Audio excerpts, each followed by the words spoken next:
నమస్తే. తెలుగు రాజ్యంకు స్వాగతం. నేను మీ సంధ్య. మనకు చాలా సినిమాల్లో ఒక డైలాగ్ ఉంటుంది, ఐఏఎస్ ఐపీఎస్ ఆఫీసర్ మీ పదవి కాలం 5 సంవత్సరాలేమో, మాది అలా కాదు, మీరు ఉంటారు పోతారు, మేము సర్వీస్లోకి వచ్చి రిటైర్మెంట్ అయ్యేంత వరకు ప్రజలకు సేవ చేయాలి అంటూ మోహన్ బాబు ఒక సినిమాలో ఐఏఎస్ ఐపీఎస్ల గురించి చాలా గర్వంగా చెప్తారు. ప్రస్తుతం అయితే ఆ మాటలు సినిమాలకే పరిమితం అనుకోవాలా? ఎందుకంటే అధికారంలోకి వచ్చాక నేతలకు అంటే ఐఏఎస్లను ఐపీఎస్లను పెట్టుకునేదానికి రీజన్ ఏంటని అందరికీ తెలిసిందే. వాళ్ళకు సలహాలు ఇవ్వడం కావచ్చు, ప్రభుత్వ పరంగా విధానాలు ఇలా ఉంటాయని చెప్పడం కావచ్చు, ఇదంతా జరుగుతుంది. ఒకనొక టైంలో వారికి అనునాయంగా మారిపోయి కొంత చెప్పలేకుండా సరే వాళ్ళకు జీ హుజూర్ అన్న సందర్భాలు ఉంటాయి. అది కొంతవరకు ఉంటే బాగానే ఉంటుంది. కానీ అధినేతను ప్రసన్నం చేసుకోవడమే పరమావధిగా తమ విధులను విస్మరించి పనిచేస్తే 5 ఏళ్ల కాలం పూర్తయిన తర్వాత వాళ్ళు మారిపోతారు, బట్ మీరనేవారు అక్కడే ఉంటారు అన్న ఈ చిన్న విషయాన్ని ఐఏఎస్లో ఐపీఎస్లో ఎలా మర్చిపోతున్నారు? ఇప్పుడు ఇదంతా ఎందుకు చెప్తున్నానే కదా మీ డౌట్. మాజీ ఇంటెలిజెన్స్ చీఫ్ ఆంజనేయులు గారు మీ అందరికీ తెలిసిందే కదా. అటు మాజీ సీఎం జగన్ని ప్రసన్నం చేసుకోవడానికి ఎన్ని హద్దులు దాటారు, ఏం చేశారు. ఇప్పుడు ఆ చేసిన పొరపాట్లు, తప్పులు ఇప్పుడున్న సీఎంని ప్రసన్నం చేసుకోవడానికి, ఆయనకు సారీ చెప్పడానికి ఆయన చుట్టూ ప్రదక్షిణలు చేస్తున్నారంట. అసలు ఎందుకు వచ్చింది ఈ దుస్థితి? దీనికి ప్రధాన కారణం ఏంటి? దీనికి సంబంధించి మనకు సమగ్ర విశ్లేషణ అందించడానికి సీనియర్ జర్నలిస్ట్ సత్యనారాయణ గారు ఉన్నారు. ఆయన అడిగి మరిన్ని వివరాలు తెలుసుకుందాం. సత్యనారాయణ గారు నమస్తే అండి. నమస్తే అండి. సత్యనారాయణ గారు, నాకు తెలిసి నేను చెప్పిందంతా ఎవరి గురించి అనేది మీకు అర్థమైపోయి ఉంటుంది. ఇంటెలిజెన్స్ మాజీ చీఫ్ ఆంజనేయులు గారిది ఒక ఐఏఎస్ ఐపీఎస్లో అసలు వాళ్ళు ఏం చేస్తున్నారో మర్చిపోయి కేవలం అధినేతను ప్రసన్నం చేసుకోవడానికి వ్యక్తిగతంగా పనులు చేయడం వల్ల ఇప్పుడు వాళ్ళు పడుతున్న పాటలు అనేది ఏంటి అనేది క్లియర్గా తెలుస్తుంది. సారీ చెప్తాను సార్, ఒక్క అవకాశం ఇవ్వండి అంటూ చుట్టూ ప్రదక్షిణలు చేస్తున్నారని అంటే ఏంటి అసలు ఇది? అంటే ఇప్పుడు ఈ ఎలక్షన్స్ ఫలితాలు వచ్చిన దగ్గర నుంచి కూడా రాష్ట్రంలో ఎక్కువగా వినిపిస్తున్న పేరు శ్రీలక్ష్మి, పిఎస్ఆర్ ఆంజనేయులు, వీళ్ళ పేర్లే వినపడుతుంది. ఎందుకంటే ఫలితాలు వచ్చిన వెంటనే వాళ్ళిద్దరు పోయి కొత్త సీఎంగా ప్రమాణ స్వీకారం చేసే చంద్రబాబు దగ్గరికి పోయి వాళ్ళు సెక్రటరీ వాళ్ళు అలౌ చేయలేదు, నేను బుక్కేలు ఇవ్వడానికి కూడా అలౌ చేయలేదు. అప్పుడు చీఫ్ సెక్రటరీ కూడా వెళ్ళాడు, ఆయన అలౌ చేసినట్టు. అలౌ చేయకపోవడానికి అంటే జనరల్గా చంద్రబాబు నాయుడు కూడా కొంత ఫ్లెక్సిబుల్గానే ఉంటాడు. ఇప్పుడు చాలామంది అధికారులని వాళ్ళని కూడా ఆయన మళ్ళీ పాత రెజిమ్లో ఉన్న వాళ్ళని కూడా వాడుకుంటున్నాడు. దాని మీద కూడా తెలుగుదేశం వాళ్ళు కూడా విమర్శిస్తున్నారు. అటువంటిది వీళ్ళిద్దరి పట్ల ఎందుకని ఇంత కఠినంగా వ్యవహరిస్తున్నాడు అనేది ఒకటి. ఇప్పుడు ఇంకొకటి ఏంటంటే ఐఏఎస్ ఐపీఎస్ ఆఫీసర్లు అనేవాళ్ళు అసలు పరిపాలన నిర్వహించేది వాళ్ళు. అంటే పొలిటికల్ సిస్టమ్ ఉంటుంది, సీఎం ఉంటాడు, అంటే మన అధికారులు వాళ్ళు జీవోలు ఇష్యూ చేసేది కానీ పరిపాలన నిర్వహించేది కానీ వాళ్ళు. ఎందుకంటే ఒక జీవో ఇష్యూ చేస్తే ఒక ఐఏఎస్ ఆఫీసర్ ఇష్యూ చేస్తాడు. ఒక ఆర్డర్స్ ఏదైనా ఎగ్జిక్యూట్ చేయాలంటే పోలీస్ ఆఫీసరు. ఇప్పుడు ఏంటి శాంతి భద్రతల పరిస్థితి కానీ ఏదైనా సరే అది పోర్ట్ఫోలియో ఉన్న సీఎం దగ్గర ఉన్న ఎగ్జిక్యూషన్ అనేది ఈయన చేతిలో ఉంటుంది. లాఠీలు కానీ తుపాకులు కానీ అన్నీ ఎప్పుడు ప్రయోగించాలా, ఎంత ప్రయోగించాలా ఏంటి అనేది అట్లాగండి. అంటే ఎవరి మీద కేసులు పెట్టినా ఛార్జ్ షీట్లు పెట్టడం కానీ అవన్నీ కూడా వీళ్ళ అంటే ఇది ఒక స్టీల్ ఫ్రేమ్ అని చెప్తాడు సర్దార్ పటేల్. అంటే ఈ ఇండియన్ పాలనా వ్యవస్థకి అంటే వీళ్ళు చాలా నిజాయితీగా ఉండాలి, అన్బయాస్డ్గా ఉండాలి అనేది ఆ వ్యవస్థ ఏర్పాటు చేయటంలోనే మన వాళ్ళు పెట్టుకున్నారు. ఇప్పుడు ఈ పిఎస్ఆర్ ఆంజనేయులు అన్న ఆయన అంటే ఇంతకుముందు కూడా చాలామంది బయాస్డ్గా ఉన్నట్టు విమర్శలు ఎదుర్కొన్నారు. పిఎస్ఆర్ ఆంజనేయులు అన్న ఆయన వచ్చిన దగ్గర నుంచి కూడా తన పొలిటికల్ బాస్కి అంటే మరీ మోకరిల్లారండి. ఎందుకంటే వాళ్ళ పొలిటికల్ వెండెట్టాలు తీర్చుకోవడానికి అంటే రాజకీయ ప్రతీకారాలు తీర్చుకోవడానికి ఈయన అత్యుత్సాహంతో ఇప్పుడు ఉపయోగపడ్డాడు. అంటే ఫస్ట్ ఇష్యూ ఏంటంటే అప్పుడు స్పీకర్గా పనిచేసిన కోడెల కొడుకు ఫర్నిచర్ దుకాణంలో ఏదో ఫర్నిచర్ దొరికింది, ఆయన అసెంబ్లీ నుంచి తీసుకొచ్చాడు, వాళ్ళు హ్యాండ్ ఓవర్ చేస్తామని కూడా చెప్పారు. కానీ ఏంటంటే ఈయన దాన్ని ఒక ప్రతీకారంగా అంటే కోడెల అంతకుముందు ఆయన స్పీకర్గా ఉన్నప్పుడు ఈ రోజాను సస్పెండ్ చేయటం కానీ వైఎస్ఆర్సీపీ పట్ల కఠినంగా వ్యవహరించడం కానీ ఇవన్నీ ఉండటంతో జగన్మోహన్ రెడ్డికి వాళ్ళ మీద ప్రతీకారం ఉంది ఆయన మీద. అందుకని ఆయన్ని ఎంతగా ఇబ్బంది పెట్టాలనేది ఈయన పోలీసుగా అప్పుడు ఆయన మీద కేసులు పెట్టడం, చివరికి ఆయన ఆత్మహత్యకు దారితీసే స్థాయిలో ఈయన వేధించాడు. అది చాలా విమర్శలకి దారితీసింది.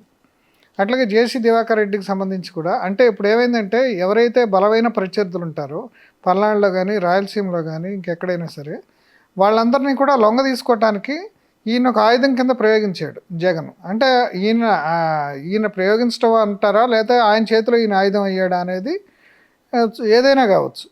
ఇప్పుడు అట్లా ఈయన ఒక ఇన్సిడెంట్ కాదు, తర్వాత చంద్రబాబు నాయుడు అరెస్ట్లో కానీ, లేదంటే ఇప్పుడు సిఐడి చీఫ్ ఒక పక్కన, ఈయన ఇంటెలిజెన్స్ చీఫ్ అని. అయినా యాక్చువల్గా ఇంటెలిజెన్స్ చీఫ్ అంటే ఏదైనా ముఖ్యమంత్రికి ఏదైనా భద్రతకు కానీ, లేదంటే రాజకీయపరమైన తిరుగుబాట్లు ఏమైనా జరిగితే అట్లాంటి జనరల్గా పొలిటికల్ ఇంటెలిజెన్స్ వాళ్ళు సలహాలు ఇస్తారు. అంతేగాని ఇట్లాంటి ప్రతీకార చర్యలు తీర్చుకోవటానికి వాటికి.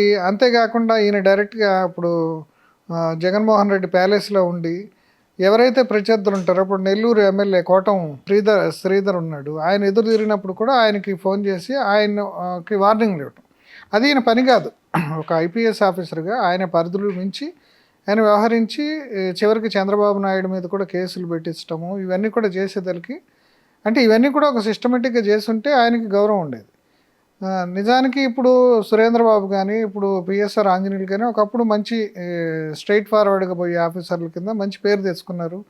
అట్లాగే ఎన్కౌంటర్ స్పెషలిస్టుల కింద వీళ్ళకి పేరు, సురేంద్రబాబు శిష్యుడని ఈయన చెప్తారు. అట్లాంటిది ఇప్పుడు ఏమైందంటే ఈయన ఒక స్టేజ్లో ఇప్పుడు ఒక లేడీ డయాబెటాలజిస్ట్ తోటి ఈయన కొంచెం ఆయన పరిధి మించి ఆయన మాట్లాడటం, పరిధి మించి పరిచయం పెంచుకోవటం, ఇవన్నీ చేశాడని అప్పుడు ఒక టీవీ ఛానల్లో అది డైరెక్ట్గా లైవ్లో పెద్ద చర్చ జరగటం, దాంతో ఈయన పరుగు పోయి సెంట్రల్ సర్వీసెస్కి వెళ్ళిపోయాడు. అవును, వైద్యాధికారితో వెళ్ళిపోయాడు. తర్వాత ఏమో ఇప్పుడు ఆయన ఇక్కడ ఏపీకి వచ్చాక ఈ జగన్మోహన్ రెడ్డి ఆయనకి ఇచ్చాడు.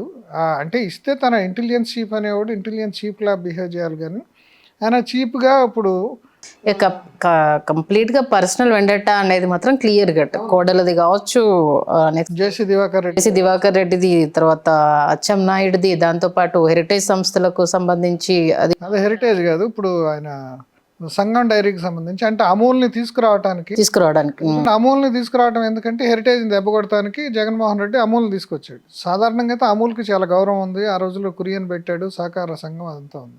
అయితే ఇక్కడ మనకి ఏపీలో విజయ డైరీ కానీ, అంటే కృష్ణా జిల్లా పాల ఉత్పత్తిదారుల సంఘం కానీ, అట్లాగే సంగం డైరీ కానీ, ఇవన్నీ కూడా చాలా సక్సెస్ఫుల్గా నడుస్తున్నాయి. వాటికి ఒక బ్రాండ్ ఇమేజ్ వచ్చింది, అవన్నీ వచ్చినాయి. ఇవన్నీ ఉండగా మనకి ఇక్కడ అమూల్ అవసరం లేదు. కానీ ఏంటంటే అమూల్ని తీసుకురావడం ఉద్దేశం ఏంటంటే ఈ హెరిటేజ్ని దెబ్బకొట్టడం, సంగం డైరీని దెబ్బకొట్టడం, అంటే అప్పుడు తెలుగుదేశం నేతల ఆర్థిక మూలాలను దెబ్బకొట్టాలని ఒక రాజకీయ కుతంత్రంలో భాగంగా జగన్ తీసుకొచ్చాడు. ఆ విషయం ఇప్పుడు ఆయన చూసుకోవాలి. ఇప్పుడు వేరే డిపార్ట్మెంట్ ఉంది దాన్ని. కానీ ఈయన ఏం చేశాడు, సంగం డైరీకి సంబంధించిన ఇప్పుడు నరేంద్రని తీసుకొచ్చి అతని మీద అనవసరమైన కేసులు మోపి అతన్ని తీసుకెళ్ళి జైల్లో వేసి చేయాలంటే బెదిరించడం. అవును, ఆ టెర్రర్ స్టేటు, పోలీస్ టెర్రర్ సృష్టించడం అనేదే ఇప్పుడు అసలు జగన్ ఓడిపోవటానికి సగం కారణం. ఇప్పుడు దాంట్లో ఈయన కంట్రిబ్యూషన్ చాలా ఉంది. ఇప్పుడు ఈయన జగన్కి మెయిల్ చేశారని ఈయన అనుకున్నాడో లేకపోతే జగన్ అనుకున్నాడో కానీ ఆయన చాలా డ్యామేజ్ చేశాడు. ఇప్పుడు చంద్రబాబు నాయుడు ఏంటంటే ఈయన మీద శ్రీలక్ష్మి మీద ఎందుకు కోపం అంటే ఆమె అమరావతి మాస్టర్ ప్లాన్ని డిస్ట్రాయ్ చేయటం కోసం R5 జోన్ అక్కడ సృష్టించి మొత్తం డిస్టర్బెన్స్ క్రియేట్ చేసింది. అందుకని వీళ్ళిద్దరిని ఆయన క్షమించే ఉద్దేశంతో లేనప్పుడు ఆయన రిజైన్ చేసి వెళ్ళిపోవాలి. ఎందుకంటే ఒక ఐపీఎస్ ఆఫీసర్గా తనకు కూడా ఆత్మగౌరవాన్ని, సెల్ఫ్ రెస్పెక్ట్ని ఆయన నిలుపుకోకుండా ఇట్లా సీఎం సెక్యూరిటీ దగ్గరకు వచ్చి 10 సార్లు గంటించుకోవటం అనేది ఆయనకు కూడా గౌరవం కాదు. ఇప్పుడు ఆయన 2 ఏళ్ల కాలపరిమితి ఉంది అనుకుంటాను ఆయనకి. అంటే ఆయన ఇప్పుడు నేను వెళ్ళిపోతా అంటే బహుశా ఆయన ఈ కేసులన్నీ తిరగదోడతారు, నన్ను కూడా ఇరికిస్తారు. ఎందుకంటే పోయినసారి ఇంటెలిజెన్స్ చీఫ్ ఏబి వెంకటేశ్వరరావుని అంటే ఒక జగన్ అంటే ఒక గవర్నమెంట్ తలుచుకుంటే ఏ రకంగా వేధించవచ్చు అనేది చూశారు. ఆయనకు 4.5 ఏళ్లలో ఆయనకి అసలు పోస్టింగ్ లేకుండా ఏదో చివరి రోజున కూడా హైకోర్టు ఆర్డర్స్ ఇచ్చినా సరే చేయకుండా చేశారు. ఆ ఎగ్జాంపుల్ ఆయన కనపడుతుంది. మళ్ళీ చంద్రబాబు నాయుడు అట్లాగే చేస్తాడేమో, కేసులు పెట్టి వేధిస్తాడేమో. ఇప్పుడు ఆయన మీద దేశద్రోహం కేసు పెట్టారు, అవన్నీ పెట్టారు. అవును, ఈవెన్ ఆయన అరెస్ట్ చేయడంలో కీలక పాత్ర కూడా పోషించింది అవన్నీ చేశారు. అవన్నీ చేసినప్పుడు ఏంటంటే ఇక నువ్వు నేర్పిన విద్య నీరజాక్ష అన్నట్టు ఇప్పుడు మళ్ళీ వాళ్ళు కూడా ఇది ప్రయోగిస్తారనే భయం ఈయనకు ఉంది. ఎందుకంటే ఒక విషయాన్ని అయితే క్లియర్ కట్గా చెప్తారు సార్, ఏంటి మీరు తప్పు చేయనప్పుడు అంటే బాజాప్తుగా ఉండొచ్చు, తప్పు చేస్తేనే భయపడాలి, నువ్వు రూల్ ప్రకారం యాస్టీజ్ వెళ్తే ఎవరికి నిజంగానే సరెండర్ అవ్వాల్సిన అవసరం లేదు. అంటే మీరు ఎంత అత్యుత్సాహం చూపించారు అనేది ఇప్పుడు ఆయన చుట్టూ చేస్తున్న ప్రదక్షిణలు బట్టి అర్థమవుతుంది కదా. తప్పు చేశావు, నీ మీద ఆయన ప్రతీకారం తీర్చుకునే అవకాశం ఉందనే నువ్వు సారీలు చెప్పడానికి తిరుగుతున్నావు, బుకేలు పట్టుకు తిరిగావు. మళ్ళీ అంటే ఒక అంత బ్రైట్ ఆఫీసర్ అయి ఉండి తను కెరీర్లో కూడా తనకి మంచి ఆఫీసర్గా పేరుంది. చివరికి ఇట్లాంటి తప్పుడు పనులు చేసి ఇప్పుడు ఈ రకంగా ఇప్పుడు గేట్ల దగ్గర పడిగాపులు పడాల్సిన పరిస్థితి క్రియేట్ చేసుకోవటం అనేది అది ఆయన చేసిన పనుల వలన. ఇప్పుడు ఇది ఏంటంటే ఒక రకంగా గుణపాఠం. ఫ్యూచర్లో ఐఏఎస్లు ఐపీఎస్లు కూడా ఇప్పుడు చీఫ్ సెక్రటరీగా ఉన్న ఆయన మొన్న రిజైన్ చేశాడు. ఆయన కూడా చివరిలో ఏదో ఒక పనికిమాలిన పోస్ట్ ఇచ్చి అప్పటికి కూడా గౌరవప్రదంగానే చంద్రబాబు నాయుడు ఆయన రిజైన్ కావటం, ఆయన పదవి విరమణ చేయడానికి అవకాశం కల్పించాడు. లేదంటే ఆయనకు పోస్టింగ్ ఇవ్వకుండా కూడా అవమానకరమైన రీతిలో కూడా చేయొచ్చు. అంటే చంద్రబాబు నాయుడు కొంత అంటే వన్ సైడెడ్గా వ్యవహరించడు అనేది కొంత ఉంది. అంటే జగన్తో పోలిస్తే, ఎందుకంటే జగన్కి మెచ్యూరిటీ లేదు, ఈయనకి అనుభవం ఉంది, చాలా చూశాడు ఈయన. అంటే అదే తూకం వేస్తారు కదా సార్, అవునన్నా కాదన్నా. అంటే అధినేతకు చెప్పింది ఇప్పుడు కొందరు అధికారులకు ఏంటి ఖచ్చితంగా ఆయన ఆర్డర్ వేస్తే చేయాలన్న రీతిలో ఉంటుంది. ఈవెన్ కొందరు చెప్పినా కూడా వినని సందర్భాలు ఉంటాయి. అంటే ఆయన చూసుకుంటారు ఈయన సొంతంగా నిర్ణయాలు తీసుకున్నారా, అక్కడ ఆర్డర్ ఇస్తే చేశారా అన్నది ఈ బేరేజ్ అయితే కంపల్సరీ ఉంటుంది కదా. ఆ లెక్క ప్రకారం చూసుకుంటే ఈయన చేసింది అయితే అంటే ఆర్టికల్స్లో చూస్తున్న దానికంటే మనకి ఒకటి రెండు తెలుసు. దాంట్లో ఆర్టికల్స్లో చూస్తే ఓకే ఇన్ని పాపాలు ఉన్నప్పుడు ఇంకా అపాయింట్మెంట్ ఏంటి, అసలు దరిదాపుల్లో కూడా రానివ్వగలుగుతారు, ఈయనకి ఇంకా అసలు మామూలుగా ఉండదు అనేది టాక్ నడుస్తుంది. ఇప్పుడు ఆయన ఒక రాజకీయ ప్రతీకార చర్యలకి జగన్ చేతిలో ఒక టూల్ కింద మారటం అనేది ఇక్కడ పొలిటికల్గా ఈయనకి ఇబ్బంది అయింది. అది ఉంటుంది, ఎందుకంటే ఈయనేమి ఋషి కాదు కదా, అంతే కదా, వదిలేయటానికి పోనీ క్షమించి వదిలేయటానికి తగిన కాకుండా ఒక అరాచకం స్థాయిలోనే ఆయన చర్యలు కూడా ఉన్నాయి. కాబట్టి ఇప్పుడు చంద్రబాబు నాయుడు ఆయన క్షమించడానికి సిద్ధంగా లేడు. ఆయనకేమో తన కెరీర్ ఏమైపోతుందో లాస్ట్ మినిట్లో అని ఒక భయం ఉంది. మరి ఈ భయం ముందు ఉండాలి కదా. ఇప్పుడు ఎవరైనా సరే రాజ్యాంగం ప్రకారము రూల్స్ ప్రకారమే ఐఏఎస్ అయినా ఐపీఎస్ అయినా ముఖ్యమంత్రి అయినా ఎవరైనా సరే వ్యవహరించాలి. వ్యవహరించకపోతే దాని పర్యవసానాలు ఎట్లుంటాయో మనకంటే వాళ్ళకి బాగా తెలుసు. మరి ఎందుకు అంత మితిమించి వ్యవహరించినట్టు, దానివల్ల ఆయన ఏమి లాభం పొందాడు అంటే ఏమి లాభం పొందాడో మనకు తెలియదు. అంటే ఫైనాన్షియల్ లాభం పొందాడా, లేదంటే ఆయనకి రేపు డీజీ ఇస్తారని ఒక ఆశపడ్డా, దీనిలో కెరీర్లో ఉండే వాళ్ళకి ఆశలు ఉంటాయి. అంటే ఎంతవరకు నిజంగా ఎక్స్క్యూజ్ చేసే అవకాశం, ఎందుకంటే కోడెల గారు సూసైడ్ చేసుకోవడం దాన్ని ఇంకా ఎన్ని రకాలుగా మోల్డ్ చేశారు ఆయనను, అంటే పార్టీకి ఆపాదించే ప్రయత్నం చేయడము. అసలు ఆ టైంలో ఆయన ఇప్పటివరకు ఎలాంటి ఎలిగేషన్స్ లేకుండా ఉన్న వ్యక్తిని స్పీకర్గా ఉన్నప్పుడు చాలా హుందాగా వ్యవహరించారు.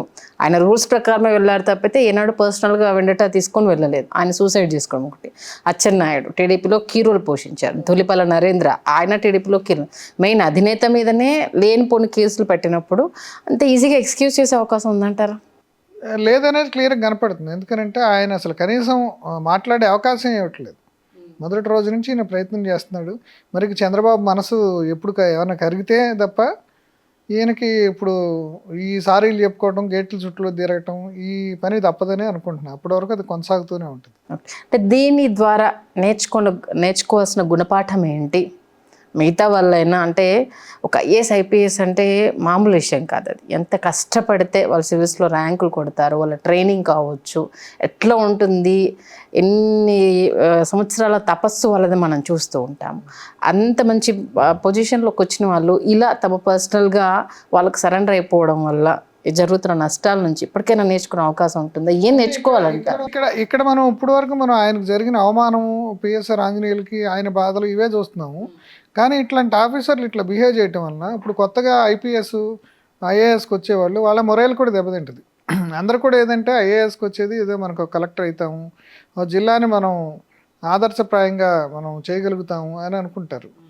కానీ ఇప్పుడు అట్లాంటి వాళ్ళందరికీ కూడా ఇప్పుడు ఇట్లాంటి ఎక్స్పీరియన్స్లు చూశాక ఇట్లా మనం సీఎంల దగ్గర ఇట్లా ఊడిగం చేయాల్సిన పరిస్థితి ఉంటుంది అంటే వాళ్ళ మొరైల్ కూడా దెబ్బతింటుంది. నెక్స్ట్ వచ్చే ఆఫీసర్లు కూడా కొంతమంది వాళ్ళకి ఇట్లా మనం ఊడిగం చేస్తే మనకు మంచి పోస్టులు దొరుకుతాయేమో అని ఇట్లా ఆలోచించి చేసేవాళ్ళు కూడా ఉంటారు. అంటే ఒక బ్యాడ్ ప్రెసిడెంట్ ఒక ఏర్పడే అవకాశం కూడా ఉంటుంది. అంటే ఈజీ వేలో తొందరగా ఒక పొజిషన్కి వెళ్ళిపోవచ్చు, అంతే కదా. అంటే వాళ్ళ మెయిన్ ఏమేంటి, ఇప్పుడు వీళ్ళని చూసి నేర్చుకునే వాళ్ళు ఏంటంటే ఇన్ని రోజులు కలెక్టర్ ఉంటారు, చెడు నేర్చుకునే వాళ్ళు ఉంటారు. నిజంగా ఏంటంటే ఇప్పుడు ఒకవేళ నచ్చలేదు అని అంటే ఏముంది వీళ్ళని ట్రాన్స్ఫర్ చేస్తారు, లేకపోతే ఇంకో దానికి బదిలీ చేస్తారు. ఆయనకు వస్తే ఆయన ఏదో నాన్ ఫోకల్ పోస్ట్లో పెడతారు, అంతకంటే ఏం చేయరు కదా. అంటే ఇప్పుడు ఒకవేళ ఎక్స్క్యూజ్ చేయకపోతే చంద్రబాబు నాయుడు గారు ఏం మెసేజ్ ఇస్తారని అనుకోవచ్చు మనం? ఎక్స్క్యూజ్ చేయకపోతే ఆయన మీద అంటే ఇప్పుడు ఈ 2 నెలల్లో ఆయన విఆర్ఎస్ తీసుకుందాం అనుకుంటుంటే మనకంటే ఆయనకి తెలుసు ఏమేమి చిక్కులు ఆయనకు వస్తాయని. ఈ చేసిన పనులు వీటికి సంబంధించి నాకు విఆర్ఎస్ కైనా అనుమతి ఇవ్వండి అనేసి అన్నాడు అంటే ఆయన ఇంతగా ఈ స్థాయికి ఆయన అడుగుతున్నాడు అంటే ఆయనకి తెలుసు ఆయన చేసిన తప్పులు సాక్ష్యాలు అవన్నీ ఉంటాయి. ఈ మధ్యకాలంలో కూడా కొన్ని సాక్ష్యాలకు సంబంధించి చాలా డిపార్ట్మెంట్లో తగలబెట్టడం ఇవన్నీ జరుగుతుంది. అంటే ఏదో ఉంటుంది అంటే ఈ టెలిఫోన్ ట్యాపింగ్స్ ఉండొచ్చు. ఇప్పుడు ఇక తెలంగాణలో వస్తున్నాం, ఇప్పుడు ఆయన ఆధ్వర్యంలో ఏమైనా టెలిఫోన్ ట్యాపింగ్స్ జరిగినాయేమో అవన్నీ మెడకు చుట్టుకుంటే అనుకోవచ్చు. అంటే ఇప్పుడు ఉన్నాయి పక్కన పెట్టు, మళ్ళీ కొత్త చిక్కులు ఏమొస్తాయో, లేకపోతే ఇప్పుడు దీంట్లో నుంచి బయటపడాలంటే అక్కడ జరిగిన సీక్రెట్స్ అన్నా ఈయన వీళ్ళ దగ్గర బయట పెట్టాల్సిందే. చెప్పుకుని ఇక ఆయనకి ఏదో ఇక సారీ చెప్పుకునో లేకపోతే కాళ్ళు మొక్కో. ఇప్పుడు అప్పుడు ఆయన వెంటబడతాం అంటేనే చాలా మనకు చూడటానికి ఇంత చదువుకున్న ఆయన ఇంత ఉన్నతాధికారి పనిచేసినాడు, ఇట్లా ఏంటి ఆ గేట్ దగ్గర అప్పుడు రోజు ఇట్లా తిరస్కారానికి గురవుతున్నాడు అనేది మనకే కొంచెం చూడటానికి ఇబ్బందిగా ఉంది. ఇక మరి ఆయనకి ఎట్లుందో, ఆయన ఆత్మని ఎంత చంపుకుని మరి వస్తున్నాడు అంటే ఆయన ఏమి చిక్కులు ఊహిస్తున్నాడో చూడాలి. ఓకే, అంటే మొత్తానికైతే ఇది మరో ప్రకంపన అయితే క్రియేట్ చేస్తుంది గ్యారంటీగా. ఎందుకంటే ఇప్పుడు ఆయన నువ్వు దీనికి సంబంధించి విచారణకు పిలిచినా ఇబ్బందే లేదు, వాళ్ళకు సరెండర్ అయిపోయి గతంలో జరిగిన ఆ గవర్నమెంట్లో జరిగిన విషయాలు బయటకు వచ్చిన రెండిట్లోనే దానికి కూడా చంద్రబాబు మొన్న చీఫ్ సెక్రటరీకి పనిచేసిన రెడ్డి ఆయన కూడా వచ్చి ఆ రోజుల్లో సారీ అనేది చెప్పినా సరే ఆయన కూడా ఇంకా ఎలా చేయలేదు. ఎందుకంటే వీళ్ళు చేసిన ఆ స్థాయిలో చేశారు. ఓకే, ఇంతవరకు చరిత్రలో లేని స్థాయిలో చేశారు. తనకైతే ఇప్పుడు అంటే రాబోయే ఒకవేళ అధికారులు కావచ్చు ఇలాంటివి చూసి అంటే ఎలా యాజ్ ఎ సీనియర్ జర్నలిస్ట్గా గతంలో ఇంత దారుణంగా ఏమన్నా జరిగాయా, లేకపోతే ఇవే అంటే అంటే బైఫర్కేషన్ జరిగిన తర్వాత జరిగినాయైనా ఇక్కడ గతంలో శ్రీలక్ష్మి గారిది చాలా చూసాము. రాజశేఖర రెడ్డి హయాంలో కూడా ఇప్పుడు ఏవైతే జగన్కి సంబంధించిన సిబిఐ కేసులు ఉన్నాయో వాళ్ళలో చాలామంది ఇరుక్కున్నారు. ఇప్పుడు గనుల శాఖ ప్రిన్సిపల్ సెక్రటరీగా ఉన్న శ్రీలక్ష్మి కానీ, లేదంటే ఆయన ఆచార్య అని చెప్పి he's also a bright IAS officer, ఇట్లా చాలామంది ఐఏఎస్ల మీద కేసులు పెట్టారు. ఒక మంత్రి అయితే ఇప్పుడు ఆయన వాటర్ రేవుల శాఖ మంత్రి ఆయన కూడా జైలుకి వెళ్ళాడు జగన్ కోసం. ఇవన్నీ జరిగినాయి. అవి జరిగాకే ఇప్పుడు శ్రీలక్ష్మి తెలంగాణ నుంచి మళ్ళీ ఇవన్నీ చేసినందుకు ఆమెకు పరిహారంగా ఆమెను తీసుకొచ్చి ఇక్కడ మంచి పోస్ట్ ఇచ్చాడు. నెక్స్ట్ ఆమె చీఫ్ సెక్రటరీ చేయాలి జగన్ అని అనుకున్నాడు కూడా అనుకుంటారు. ఇప్పుడు ఇవన్నీ ఏంటంటే ఇప్పుడు ఆల్రెడీ ఒకసారి రాజశేఖర రెడ్డి హయాంలో జరిగినాయి, అది కూడా జగన్ కోసమే జరిగినాయి. ఆ జగన్ కోసం క్విడ్ ప్రో కో కేసుల్లో అన్నింటిలో కూడా ఐఏఎస్లు చాలామంది ఇరుక్కున్నారు. అయినా సరే ఇప్పుడు చేసింది ఏంటంటే అప్పుడేమో ఫైల్స్ మీద వాళ్ళు సంతకాలు చేసి దెబ్బతిన్నారు.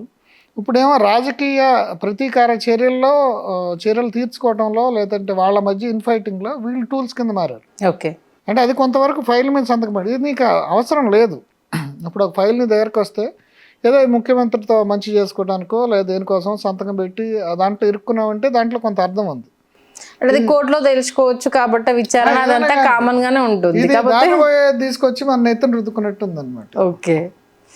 ఓకే సార్, అంటే మొత్తానికైతే ఏదైనా జరగవచ్చు. కాకపోతే అంత పెద్ద అధికారుల ఎక్స్క్యూజ్ కోసం ప్రొటెక్షన్ చేయడం పక్కన పెట్టేస్తే లేదా అనేది చూడాలి.